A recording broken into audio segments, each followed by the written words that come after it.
സൂപ്പർതാര സാന്നിധ്യമോ വലിയ pre release hypo ഒന്നുമില്ലാതെ എത്തി സർപ്രൈസ് വിജയങ്ങൾ നേടിയ ചിത്രങ്ങള് ഈ വർഷം ഇന്ത്യന് സിനിമയില് പല ഭാഷകളിലായുണ്ട്. ഇപ്പോഴിതാ ആ നിരയിലേക്ക് ബോളിവുഡില് നിന്ന് ഒരു പുതിയ എൻട്രി ഉണ്ട്. ഇന്ത്യന് സിനിമയില് നിലവിലെ ഏറ്റവും വലിയ ചർച്ചാവിഷയവും ആ ചിത്രമാണ്. നവാഗതനായ അഹാന് പാണ്ഡെ, അനീത് പഡ്ഡ എന്നിവരെ കേന്ദ്ര കഥാപാത്രങ്ങളാക്കി മോഹിത് സൂരി സംവിധാനം ചെയ്ത സയ്യാര എന്ന ചിത്രമാണ് അത്. മ്യൂസിക്കല് റൊമാന്റിക് ഡ്രാമ ഗണത്തില് പെട്ട ചിത്രത്തിന്റെ ഏറ്റവും പുതിയ ബോക്സ് ഓഫീസ് കണക്കുകള് പുറത്തെത്തിയിട്ടുണ്ട്. അഭിമാനകരമായ നേട്ടമാണ് ചിത്രം ഇതിനകം സ്വന്തമാക്കിയിരിക്കുന്നത്. ജൂലൈ 18-ന് തിയേറ്ററുകളില് എത്തിയ ചിത്രമാണിത്. പ്രീ റിലീസ് പബ്ലിസിറ്റി ഇല്ലാതെയാണ് എത്തിയതെങ്കിലും ആദ്യദിനം കണ്ട പ്രേക്ഷകര് തന്നെ ചിത്രത്തിന്റെ പ്രചാരകരായി മാറുന്ന കാഴ്ചയാണ് കണ്ടത്. ആ മൗത്ത് പബ്ലിസിറ്റി സോഷ്യല് മീഡിയയിലേക്കും എത്തിയതോടെ നിർമ്മാതാക്കളുടെ കാര്യം സേഫ് ആയി.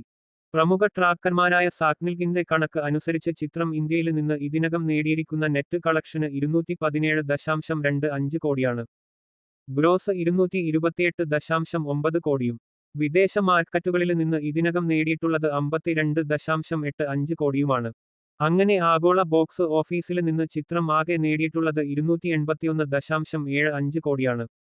9ാം ദിനമായ ഇന്നലെ മാത്രം ഇന്ത്യയില് നിന്ന് ചിത്രം നേടിയ നെറ്റ് കളക്ഷന് 26.5 കോടിയാണ്.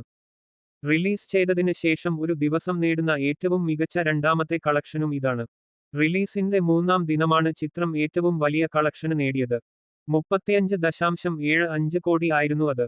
റിലീസിന്റെ രണ്ടാം ശനിയാഴ്ച ആയിരുന്ന ഇന്നലെ 26 കോടിക്ക് മുകളില് നേടിയ ചിത്രം ഞായറാഴ്ചയായ ഇന്നും സമാന രീതിയില് കളക്ട് ചെയ്യുമെന്ന് ഉറപ്പാണ്. അതായത് ചിത്രം ഇന്നത്തോടെ 300 കോടി ക്ലബ്ബിലേക്ക് കയറും. ഇന്ത്യന് സിനിമയില് എല്ലാ ഭാഷകളും എടുത്താലും ഈ വർഷം 300 കോടിക്ക് മുകളില് നേടുന്ന രണ്ടാമത്തെ ചിത്രമായിരിക്കും സയ്യാര. ബോളിവുഡ് ചിത്രം ചാവ മാത്രമാണ് ഈ വർഷം ആ നേട്ടം സ്വന്തമാക്കിയിട്ടുള്ളത്. ഇന്ത്യയില് നിന്ന് മാത്രം 693 കോടി നേടിയിരുന്നു ചാവ. ഇന്ത്യന് സിനിമയില് ഈ വർഷത്തെ ടോപ്പ് കളക്ഷന് ചിത്രങ്ങളിലൊന്നായ എമ്പുരാനെ ഇതിനകം മറികടന്നിട്ടുണ്ട് സയ്യാര. 265 കോടിയോളമായിരുന്നു എമ്പുരാന്റെ ആഗോള കളക്ഷന്.